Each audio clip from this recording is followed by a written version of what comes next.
بسم اللہ الرحمن الرحیم۔ دوستو، جمعرات کا دن بہت ہی خاص دن ہوتا ہے، بہت ہی کمال کا دن ہوتا ہے۔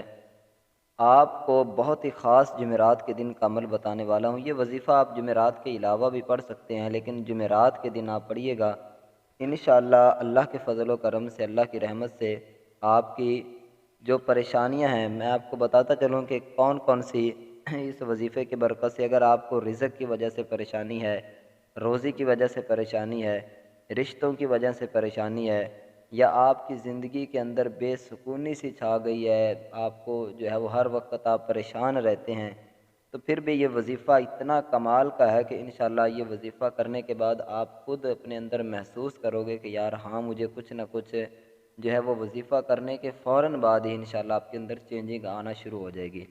بہت ہی خاص عمل ہے، کمال کا یہ وظیفہ آپ کو بتانے والا ہوں۔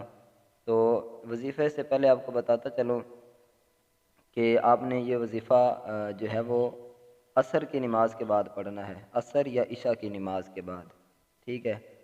عصر یا عشاء کی نماز پڑھیں، نماز پڑھنے کے بعد آپ جو ہے وہ بیٹھ جائیں، تنہائی میں بیٹھیں، اکیلے، کوئی بھی آپ سے بات کرنے والا نہ ہو، آپ جو ہے وہ اس وقت وظیفہ پڑھیں، اور جو بھی آپ کی حاجت ہو، اگر آپ رزق کی وجہ سے، روزی کی وجہ سے یہ کر رہے ہیں تو وہ اپنے حاجت اپنے سامنے رکھنی کہ یا اللہ یہ میں وظیفہ دل میں تصور کرنا ہے، میری یہ پریشانی دور کر۔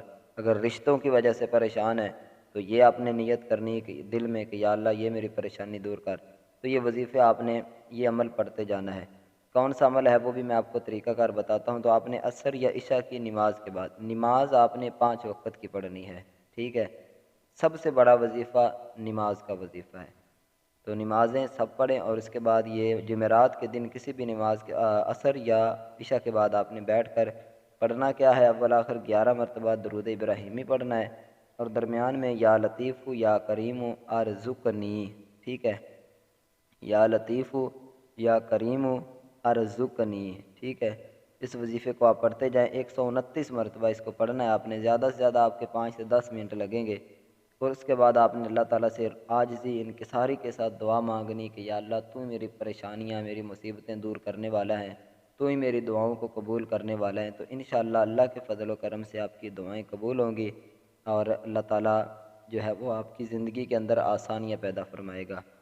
تو آخر میں یہ بتاتا چلوں کہ اگر یہ والے جو اسم آپ کو میں نے بتائے ہیں اگر آپ کو یاد ہو گئے تو اچھی بات ہے، ورنہ ہمارا جو واٹس ایپ گروپ ہے انشاءاللہ اس میں بھی شیئر کر دیے جائیں گے۔ جی